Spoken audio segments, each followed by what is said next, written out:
यात्रा का जो सफ़र है वो कश्मीर में पहुंच चुका है। कश्मीर अंतिम पड़ाव है भारत जोड़ो यात्रा का।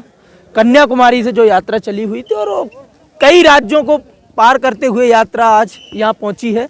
अगर हम अपने पीछे दिखाना चाहेंगे तो बर्फ़ की चादरें पेड़ों पे, और ये जो नेशनल हाईवे पे हम मौजूद हैं, जो NH है जो कन्याकुमारी से कश्मीर जोड़ता है, श्रीनगर को जाता है, उस पर खड़े हुए हैं। रिपोर्टर डायरी की हम बात करें तो आज हमारे साथ रजा अंसारी हैं, फ्रीलांस जर्नलिस्ट हैं, और इनको भारत जोड़ो यात्रा का बहुत लंबा अनुभव है क्योंकि 150 दिनों से ज़्यादा ये भारत जोड़ो यात्रा में चल रहे हैं। कैसे देखते हैं, अब अंतिम पड़ाव पर है भारत जोड़ो यात्रा, क्या देखा कश्मीर में आके, क्या बताया? भारत जोड़ो यात्रा कश्मीर में है और बहुत अच्छा लग रहा है। सबसे पहले तो मुझे पहली मर्तबा इस यात्रा के माध्यम से कश्मीर आने का मौका मिला। बड़ी खूबसूरत ज़मीन है और कहा जाता है कि जन्नत कहीं पर है तो वो कश्मीर में है। और कश्मीर के जन्नत में जिस तरह से साल 2019 में जो कुछ हुआ या जो कुछ भाजपा ने किया वो सच्चाई नहीं है।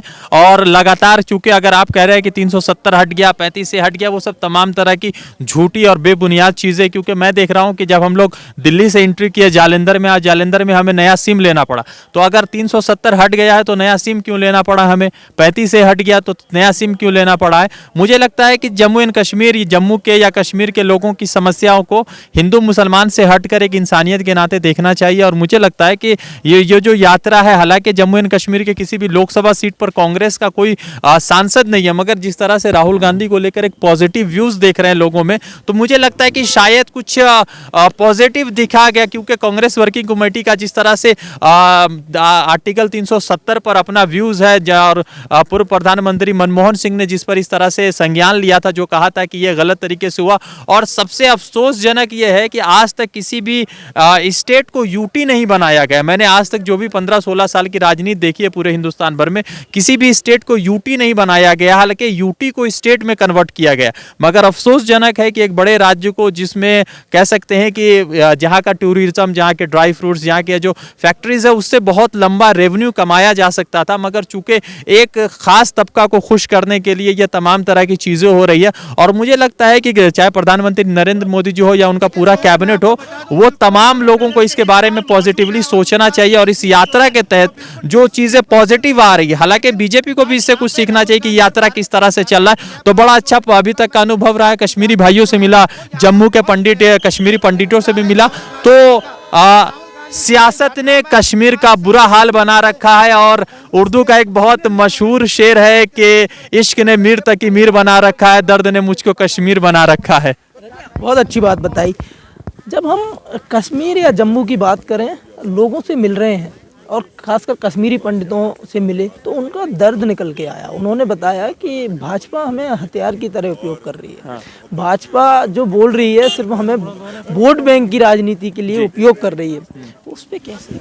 साल 1990 है, कश्मीरी पंडित के पलायन पे बात करते, या जो कुछ भी कश्मीरी पंडित के साथ हुआ बहुत बुरा हुआ। मगर सबसे समझना ये होगा कि 1990 में सरकार किसकी थी? सरकार जनता पार्टी की थी, भाजपा के गठबंधन से थे, ना ही कांग्रेस का उसमें कोई हाथ है। और यहाँ के गवर्नर थे जगमोहन जी। उनका जिस तरह से दो तरफा नजरिया था कि एक वर्ग को खुश किया जाए, उनको शिफ्ट किया गया। तो इसके लिए मुझे नहीं लगता कि किसी खास तबके के लोग उसके ऊपर जिम्मेदार है, क्योंकि शास्त्री जी प्रधानमंत्री के पद पे थे और यहाँ पर जगमोहन जी यहाँ पर राज्यपाल के पद पर अपना कार्यकाल संभाल रहे थे। तो तमाम तरीके से मुझे लगता है कि अब कश्मीर के लोग हैं। और चूंकि मैं कश्मीरी पंडित से मिला तो साल 2014 में भाजपा की सरकार आई, तकरीबन 8 साल इस सरकार को होने को है।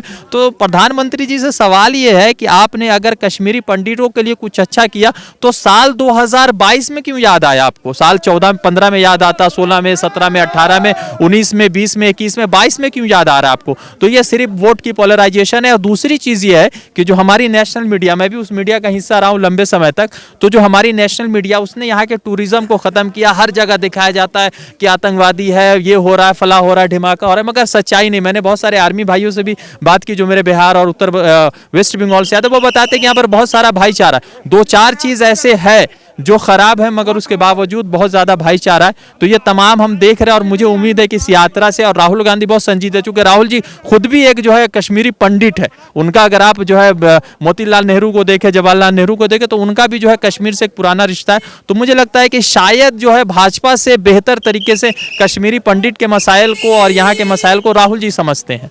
रजा, बहुत अच्छी बात है। रजा, किस तरह से देख रहे हैं, तुमने कई राज्यों को कवर कर रहे हैं, साथ चल रहे हैं, लोगों से मिल रहे हैं, यात्रा को समझ रहे हैं, कांग्रेस और राहुल गांधी को इस यात्रा से क्या हासिल होने वाला? देखिए, कांग्रेस पार्टी को वोट की राजनीति में मुझे नहीं लगता कि बहुत ज्यादा कुछ लाभ होने वाला है। इसलिए नहीं लाभ होने वाला है क्योंकि सबसे पहले तो जो लोग आपको वोट कर रहे हैं, तो आपका मतलब पंजाब ठीक है, आप 15 पंजाब में 13 में से 9 सीटें जीत जाते हैं। आपका साउथ ठीक है, मेन जो है ना वो नॉर्थ इंडिया फोकस करना, उत्तर प्रदेश, मध्य प्रदेश, छत्तीसगढ़, बिहार, झारखंड, राजस्थान, वेस्ट बंगाल। तो संगठन यहाँ पे जो है ना, ये दूसरी यात्रा जो होगी, तो मुझे लगता है अगर होती है तो जैसा जयराम रमेश जी बोल रहे हैं, तो दूसरी यात्रा में कांग्रेस को वोट बैंक की राजनीति में थोड़ा सा फायदा होगा। दूसरा चीज ये है कि राहुल गांधी जी, चूंकि वो कहा जाता है ना कि एक ग्रुप में ऐसे इन्वॉल्व थे या ऐसे रास्ते में रुके हुए थे जहां पर जो है चीजें उनको नहीं चल रही थी, तो राहुल जी इस पूरे यात्रा को करके आ रहे हैं। तो मुझे लगता है कि अब उनको बहुत सारी चीजें बताई समझ में आ रही होगी, या बहुत सारी चीजें जो है अब वो देख रहे हैं, क्योंकि वो अलग 150 दिन से बाहर है, तकरीबन 150, 200, 4, 10,000, 50,000 लोगों से ज्यादा मिल चुके हैं। तो मुझे लगता है कि अब जो है थोड़ा सा राहुल जी इन चीजों को बहुत सीरियसली लेंगे, क्योंकि सुना सुनाया और देखा दिखाया दोनों में बहुत अंतर होता है।